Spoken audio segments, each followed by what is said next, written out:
everyone, welcome to Bosco Campus Vision. I am Amrita T.S., Assistant Professor, PG Department of Commerce, Don Bosco College, Kottayam. Welcome all to the 17th lecture of Company Administration. Here we are going to discuss about the Memorandum of Association in detail. We have already discussed about this document, that is Memorandum of Association. It is an important document that have to be filed at the time of incorporation of a company. The Memorandum of Association defines the constitution and the scope of powers of the company. In simple words, the Memorandum of Association is the foundation on which the company is built. Memorandum of association എന്ന് പറയുമ്പോഴത്തേക്കും ഒരു കമ്പനിയുടെ constitution എന്ന് തന്നെ പറയാം. അതായത് ഒരു കമ്പനിയുടെ ഭരണഘടന. ആ ഭരണഘടന അനുസരിച്ചായിരിക്കും ഒരു കമ്പനി ഫങ്ഷൻ ചെയ്യുന്നത്. അതുപോലെ കമ്പനിക്ക് എന്തെല്ലാം അധികാരങ്ങളാണുള്ളത്, ആ അധികാരങ്ങളുടെ വ്യാപ്തി എത്രത്തോളം ഉണ്ട്. ചുരുക്കി പറഞ്ഞാൽ മെമ്മോറാണ്ടം ഓഫ് അസോസിയേഷൻ എന്ന് പറയുന്നത് ഒരു കമ്പനിയുടെ ഫൗണ്ടേഷനാണ്. ഇപ്പോൾ നമുക്കറിയാം, നമ്മളൊരു വീട് പണിയുന്നു അല്ലെങ്കിൽ ഒരു ബിൽഡിങ് പണിയുന്നു. അപ്പോൾ ഫൗണ്ടേഷൻ ഇല്ലാതെ നമുക്ക് ഒരിക്കലും ആ ബിൽഡിങ് പണിഞ്ഞു തീർക്കാൻ പറ്റത്തില്ല. ഈ ഫൗണ്ടേഷൻ നമ്മൾ എത്രത്തോളം സ്ട്രെങ്തിൽ പണിയുന്നു അല്ലെങ്കിൽ എത്രത്തോളം പെർഫെക്റ്റ് ആയിട്ട് പണിയുന്നു എന്നതനുസരിച്ചായിരിക്കും ആ ബിൽഡിങ്ങിൻ്റെ സ്ട്രെങ്ത് എന്ന് പറയുന്നത്, അല്ലെങ്കിൽ ആ ബിൽഡിങ്ങിൻ്റെ പെർഫെക്ഷൻ എന്ന് പറയുന്നത്. അതുപോലെ തന്നെയാണ് ഒരു കമ്പനിയെ സംബന്ധിച്ചിടത്തോളം മെമ്മോറാണ്ടം ഓഫ് അസോസിയേഷൻ എന്ന് പറയുന്നത്. നമ്മൾ എത്രത്തോളം പെർഫെക്റ്റായിട്ട് നമ്മൾ അതിനകത്ത് കാര്യങ്ങൾ ഉൾപ്പെടുത്തിയിരിക്കുന്നു എന്നതനുസരിച്ച് അത്രയും പെർഫെക്റ്റായിട്ട് നമുക്ക് കമ്പനി ഫങ്ഷൻ ചെയ്ത് സ്മൂത്തായിട്ട് മുന്നോട്ട് കൊണ്ടുപോകാൻ പറ്റും. Next is object of registering a memorandum of association. First one is the memorandum of association of a company contains the object for which the company is formed. It identifies the scope of its operations and determines the boundaries it cannot cross. Second one is it is a public document according to section 399 of the Companies Act 2013. Hence, any person who enters into a contract with the company is expected to have knowledge of the Memorandum of Association.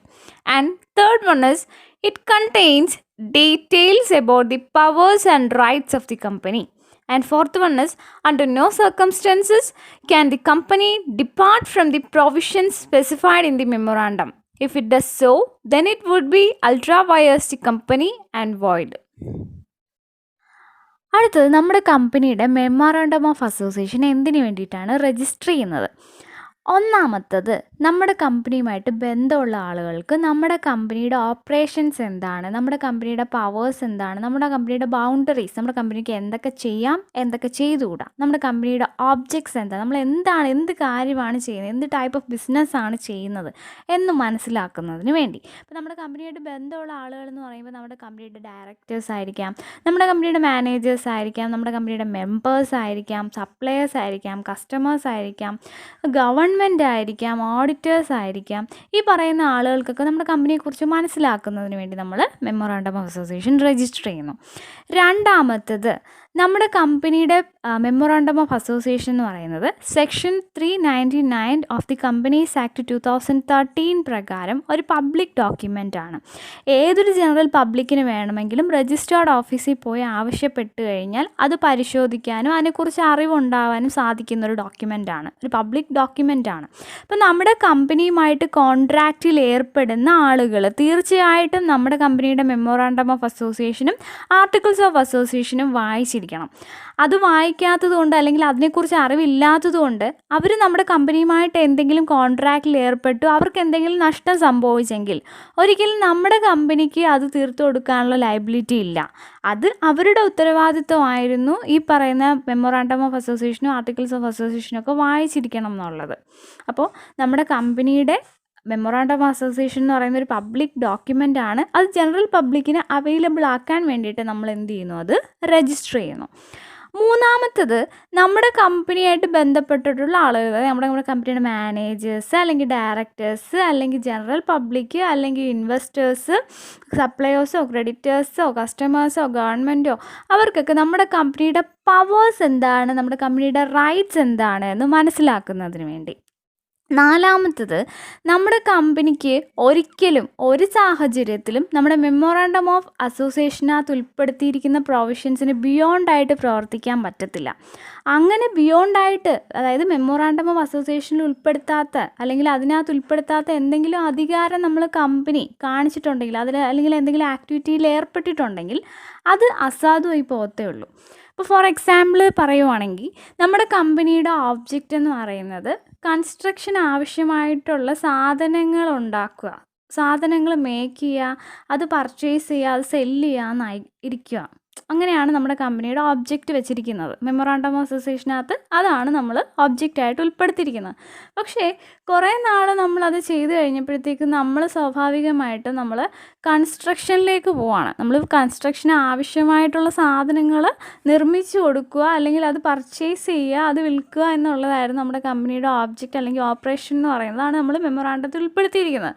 കുറേ നാൾ കഴിഞ്ഞപ്പോഴത്തേക്കും നമ്മൾ കുറേ കോൺട്രാക്ട്സിൽ ഏർപ്പെടുകയാണ്. ഇന്ന building നമ്മൾ construct ചെയ്ത് കൊടുക്കാം എന്ന് അങ്ങനെ ചെയ്യുകയാണെങ്കിൽ അതിനെ നമ്മൾ അൾട്രാ വയസ് കമ്പനി എന്ന് പറയും. അതായത് മെമ്മോറാണ്ടത്തിൽ ഉൾപ്പെടുത്താത്തൊരു കാര്യമാണ്, അല്ലെങ്കിൽ മെമ്മോറാണ്ടത്തിൽ ഉൾപ്പെടുത്താത്തൊരു ഓപ്പറേഷനാണ് നമ്മൾ ചെയ്യുന്നത്. അതിന് ഒരിക്കലും വാലിഡിറ്റി ഉണ്ടാകത്തില്ല, അത് വോയിഡാണ്. അപ്പോൾ എന്തിനു വേണ്ടിയിട്ടാണ് നമ്മൾ നമ്മുടെ മെമ്മോറാണ്ടം ഓഫ് അസോസിയേഷൻ രജിസ്റ്റർ ചെയ്യുന്നത്? ഒന്നാമത്തത്, നമ്മുടെ കമ്പനിയുമായിട്ട് താല്പര്യമുള്ള ആളുകൾക്ക് നമ്മുടെ ഓപ്പറേഷൻസ് എന്താണ്, നമ്മുടെ പവേഴ്സ് എന്താണ്, റൈറ്റ്സ് എന്താണെന്ന് മനസ്സിലാക്കുന്നതിന് വേണ്ടി.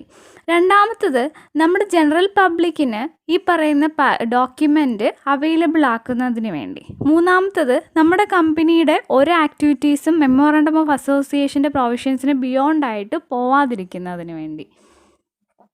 അപ്പോൾ ഇതൊക്കെയാണ് നമ്മൾ മെമ്മോറാണ്ടം ഓഫ് അസോസിയേഷൻ രജിസ്റ്റർ ചെയ്യുന്നത് കൊണ്ട് ഉദ്ദേശിക്കുന്നത്. Next is format of memorandum of association. According to Section 4 of the Companies Act 2013, companies must draw the Memorandum of Association in the form given in Table A to E in Schedule 1 of the Act. Table A, form for the Memorandum of Association of a company limited by share. And Table B, form for the Memorandum of Association for a company limited by guarantee and not having a share capital. Table C, form for the Memorandum of Association of a company limited by guarantee and having a share capital. Then Table D, form for the Memorandum of Association of an unlimited company. Table E, form for the Memorandum of Association of an unlimited company and having share capital.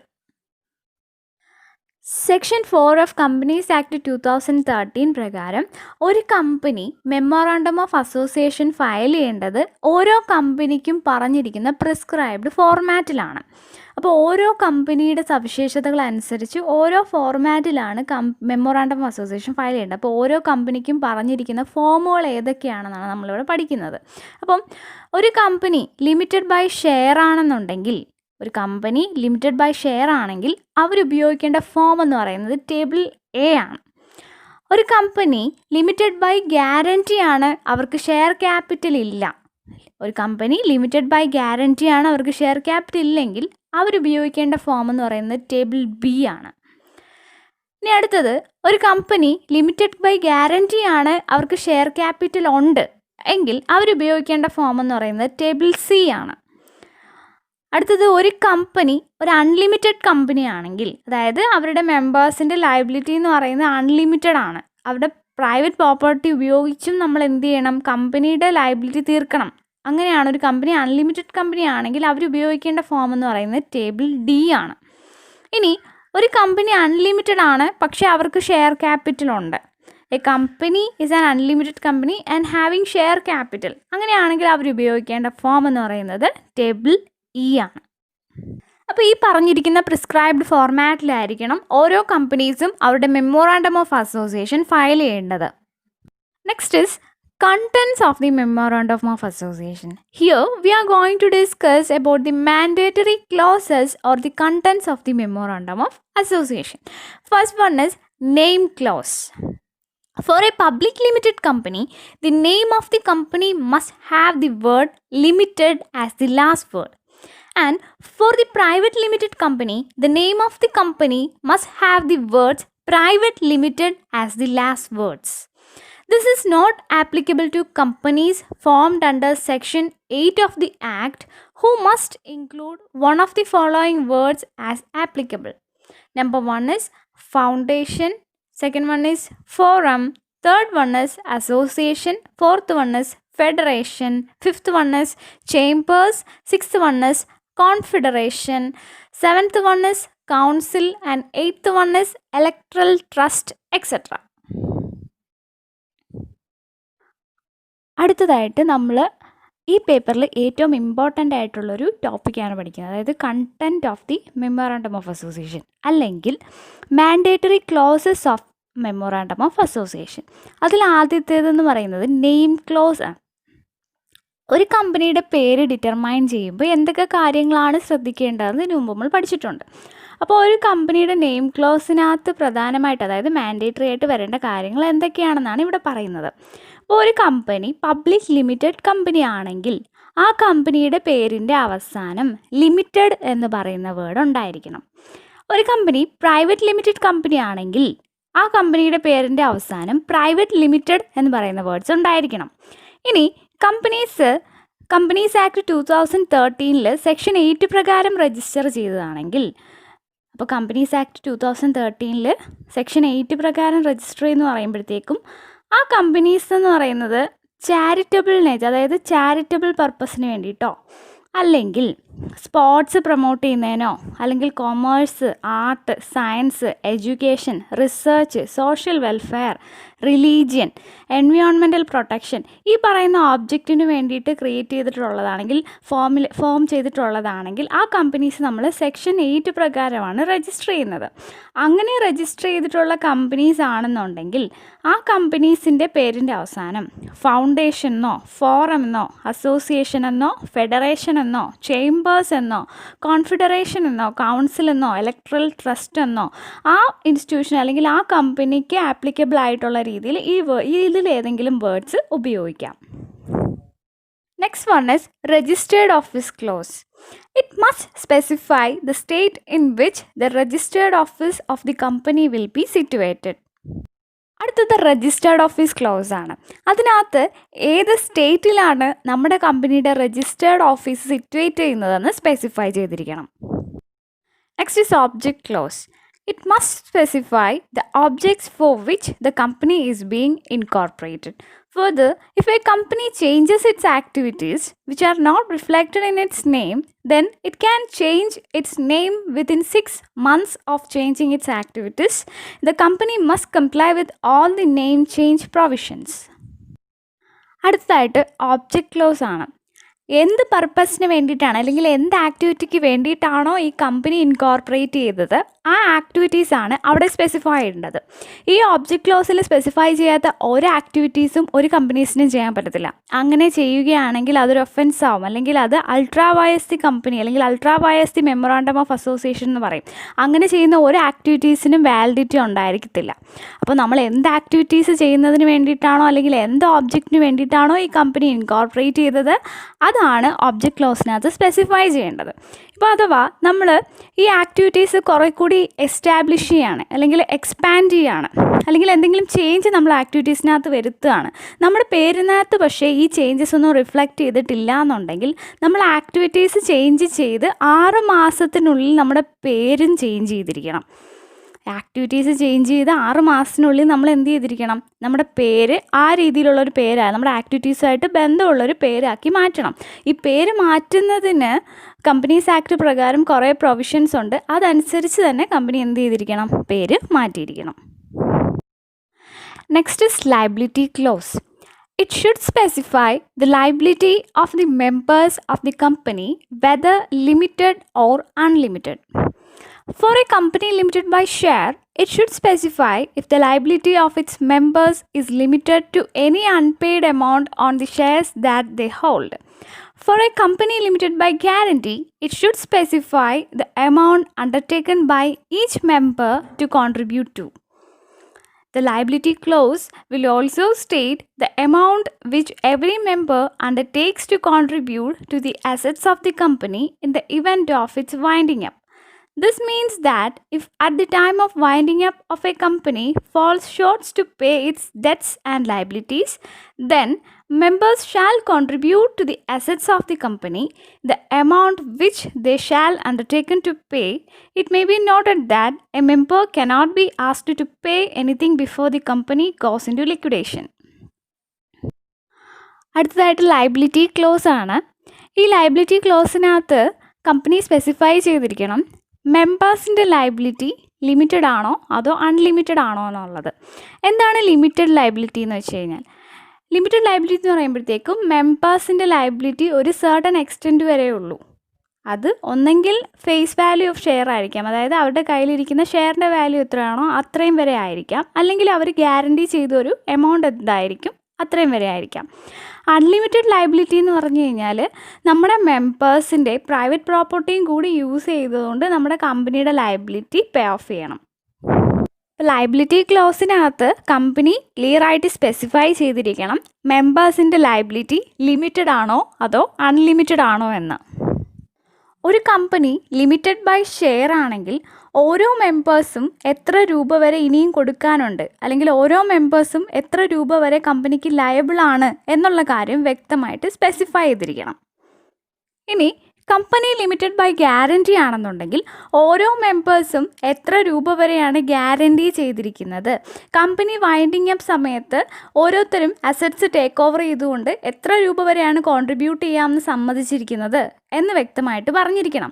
ഇനി ലിക്വിഡേഷന് മുമ്പ് members എന്തെങ്കിലും പേ ചെയ്യുമോ ഇല്ലയോ എന്നുള്ള കാര്യം കൂടി clear ആയിട്ട് specify ചെയ്തിരിക്കണം. അപ്പോൾ അതായത് ലിക്വിഡേഷന് മുമ്പ് കമ്പനിക്ക് എന്തെങ്കിലും ലയബിലിറ്റി ഉണ്ടാവുകയാണെങ്കിൽ മെമ്പേഴ്സ് പേ ചെയ്യുമോ ഇല്ലയോ എന്നുള്ള കാര്യം കൂടി സ്പെസിഫൈ ചെയ്തിരിക്കണം.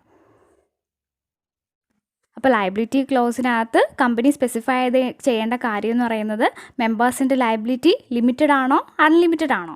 കമ്പനി ലിമിറ്റഡ് ബൈ ഷെയർ ആണെങ്കിൽ എത്ര രൂപ വരെ ഇനിയും മെമ്പേഴ്സ് കൊടുക്കാനുണ്ടോ എന്നുള്ള കാര്യം സ്പെസിഫൈ ചെയ്യണം. കമ്പനി ലിമിറ്റഡ് ബൈ ഗ്യാരണ്ടി ആണെന്നുണ്ടെങ്കിൽ ഓരോ മെമ്പേഴ്സും എത്ര എമൗണ്ട് വരെ ഗ്യാരണ്ടി ചെയ്തിട്ടുണ്ട് എന്നുള്ള കാര്യം സ്പെസിഫൈ ചെയ്യണം. Next is capital clause. This is valid only for companies having share capital. These companies must specify the amount of authorized capital divided into shares of fixed amounts. Further, it must state the names of each member and the number of share against their names. അടുത്തതായിട്ട് capital close ആണ്. Capital ക്ലോസിനകത്ത് companies specify ചെയ്യേണ്ടത് എന്താണെന്ന് വെച്ച് കഴിഞ്ഞാൽ അവിടെ authorised capital എത്രയാണ്. അപ്പോൾ എന്തിനാണ് നമ്മൾ ഓതറൈസ്ഡ് ക്യാപിറ്റൽ എന്ന് പറയുന്നത്? ഒരു കമ്പനിക്ക് ഷെയർ ഇഷ്യൂ ചെയ്ത് പബ്ലിക്കിൻ്റെ നിന്ന് കളക്ട് ചെയ്യാൻ പറ്റുന്ന മാക്സിമം എമൗണ്ടിനെയാണ് നമ്മൾ ഓതറൈസ്ഡ് ക്യാപിറ്റൽ എന്ന് വിളിക്കുന്നത്. അപ്പോൾ ഓതറൈസ്ഡ് ക്യാപിറ്റൽ എത്രയാണ് എന്ന് മെൻഷൻ ചെയ്യേണ്ടത് എവിടെയാണ്? മെമ്മോറാണ്ടം ഓഫ് അസോസിയേഷനിൽ ക്യാപിറ്റൽ ക്ലോസിലാണ്. ഇനി അവിടെ മെൻഷൻ ചെയ്യേണ്ട വേറൊരു കാര്യം എന്ന് പറയുന്നത് ഈ ഓതറൈസ്ഡ് ക്യാപിറ്റലിനെ നമ്മൾ എത്ര രൂപയുടെ ഷെയർ ആയിട്ടാണ് ഡിവൈഡ് ചെയ്തിരിക്കുന്നത്, എത്ര രൂപയുടെ ഷെയർ ആയിട്ടാണ്, അതായത് ഈ ഓതറൈസ്ഡ് ക്യാപിറ്റലിനെ നമ്മൾ ഈക്വൽ എമൗണ്ട് ആയിട്ട് ഡിവൈഡ് ചെയ്യും, ഓരോ യൂണിറ്റിനെയും നമ്മൾ ഷെയർ എന്ന് വിളിക്കും അല്ലേ. അപ്പോൾ ഓതറൈസ്ഡ് ക്യാപിറ്റലിനെ എത്ര രൂപയുടെ ഷെയർ ആയിട്ടാണ് ഡിവൈഡ് ചെയ്തിരിക്കുന്നത്, ഓരോ മെമ്പേഴ്സും എത്ര ഷെയർസാണ് വാങ്ങിച്ചിരിക്കുന്നത്, അപ്പോൾ ഓരോ മെമ്പേഴ്സിൻ്റെ ഡീറ്റെയിൽസും മെമ്പേഴ്സിൻ്റെ കയ്യിൽ എത്ര ഷെയർസ് വെച്ചാണ് ഉള്ളത് എന്നുള്ള കാര്യങ്ങളാണ് നമ്മൾ ക്യാപിറ്റൽ ക്ലോസിൽ മെൻഷൻ ചെയ്യേണ്ടത്. Next is association close. The memorandum of association must clearly specify the desire of the subscriber to form a company. അടുത്തതായിട്ട് അസോസിയേഷൻ ക്ലോസ് ആണ്. അസോസിയേഷൻ ക്ലോസിൽ കമ്പനീസ് സ്പെസിഫൈ ചെയ്യേണ്ടത് എന്താണെന്ന് വെച്ച് കഴിഞ്ഞാൽ നമ്മുടെ കമ്പനിയുടെ സബ്സ്ക്രൈബേഴ്സിന് ഈ കമ്പനിയിൽ സബ്സ്ക്രൈബറായിട്ട് തുടരാനായിട്ട് സമ്മതമാണ് എന്നുള്ള ഡിക്ലറേഷനാണ്. ഓരോ സബ്സ്ക്രൈബേഴ്സിനും ഈ കമ്പനിയിൽ സബ്സ്ക്രൈബേഴ്സായിട്ട് അല്ലെങ്കിൽ അതിൻ്റെ മെമ്പേഴ്സായിട്ട് അല്ലെങ്കിൽ ഷെയർ ഹോൾഡേഴ്സായിട്ട് തുടരാൻ സമ്മതമാണ് എന്നുള്ള അവരുടെ ഡിക്ലറേഷനാണ് നമ്മൾ അസോസിയേഷൻ ക്ലോസിനകത്ത് വരേണ്ടത്. Next is 1% company clause. This is only for 1% company. The 1% company clause of the memorandum of association must specify the name of the person who becomes a member of the company in the event of the death of the subscriber. അടുത്തതെന്ന് പറയുന്നത് 1% company close ആണ്. അപ്പോൾ പേര് കേൾക്കുമ്പോൾ തന്നെ അറിയാം ഇത് 1% കമ്പനിക്ക് മാത്രം ഉള്ളതാണ്. അപ്പോൾ ഒരു 1% കമ്പനിയുടെ കേസിൽ സബ്സ്ക്രൈബർ എന്ന് പറയുമ്പോൾ മെയിനായിട്ട് ഒരാളായിരിക്കും. ബാക്കിയുള്ളത് സ്റ്റാറ്റ്യൂട്ടറി റിക്വയർമെൻറ്റ്സിന് വേണ്ടി ഡമ്മി സബ്സ്ക്രൈബേഴ്സ് ആയിരിക്കും. അപ്പോൾ നമ്മുടെ ഈ മെമ്പർ മരിച്ചുപോയി കഴിഞ്ഞാൽ പിന്നെ ആരാണ് സബ്സ്ക്രൈബർ എന്നുള്ള കാര്യമാണ് നമ്മൾ ഈ 1% കമ്പനി ക്ലോസിനകത്ത് വ്യക്തമാക്കേണ്ടത്. അതായത് മെയിനായിട്ടുള്ള ഒരു സബ്സ്ക്രൈബർ ഉണ്ടല്ലോ, അദ്ദേഹം മരിച്ചുപോയി കഴിഞ്ഞാൽ പിന്നെ ആരാണ് സബ്സ്ക്രൈബറായിട്ട് ആക്ട് ചെയ്യേണ്ടത്, ഈ കമ്പനിയിൽ സബ്സ്ക്രൈബറായിട്ട് ആക്ട് ചെയ്യേണ്ടത് അല്ലെങ്കിൽ മെയിൻ സബ്സ്ക്രൈബർ ആരാണ് എന്ന് വ്യക്തമാക്കുന്ന ക്ലോസ് ആണ് 1% company close. Okay students, I think you are all clear with the topic. This is an important question asking frequently in the university examinations. Thank you for watching. Stay safe at home.